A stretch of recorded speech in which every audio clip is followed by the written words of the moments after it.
Banyak yang bertanya kepada saya mengenai cara membuat sertifikat tanah.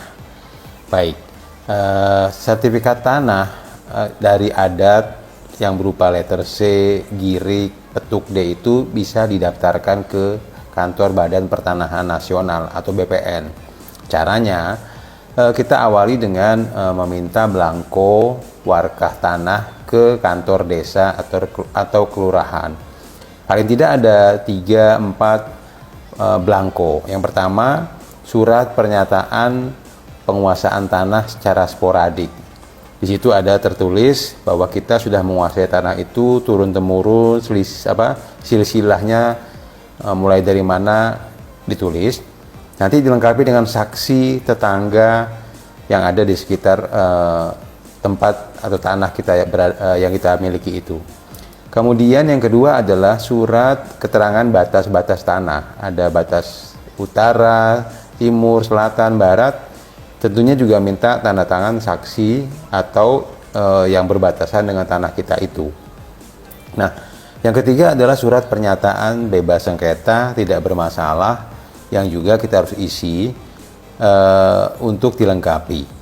Nah, apabila tanah itu berasal dari pembelian dari orang lain, paling tidak ada akta jual beli atau mungkin dari warisan, paling tidak ada akta waris atau akta pembagian harta bersama atau mungkin dari hibah. Nah, surat-surat tadilah yang kita urus, kita daftarkan ke kantor Badan Pertanahan Nasional.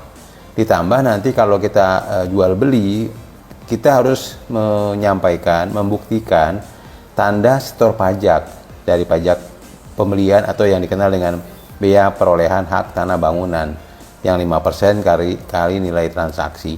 Nah, dokumen-dokumen itu kita lengkapi, tanda tangan pejabat yang berwenang, kemudian kita serahkan ke kantor Badan Pertanahan Nasional, kita isi formnya, nanti mereka akan menjadwalkan pengukuran. Ada petugas yang mengukur ke lokasi tanah dan menetapkan batas-batasnya.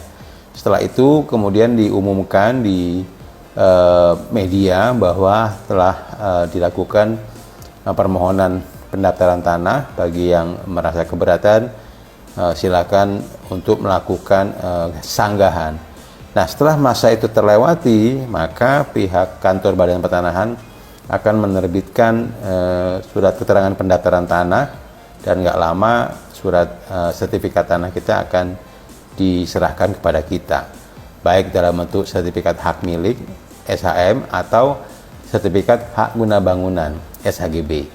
Demikian ilustrasi singkat mengenai cara pembuatan atau pendaftaran tanah untuk menjadi tanah yang bersertifikat. Bagi yang bisa meluruskan pendapat saya, silakan tulis di kolom komentar atau mengkoreksi atau menambahkan. Mudah-mudahan bermanfaat. Salam UMKM, salam perbankan yang sehat dan kuat.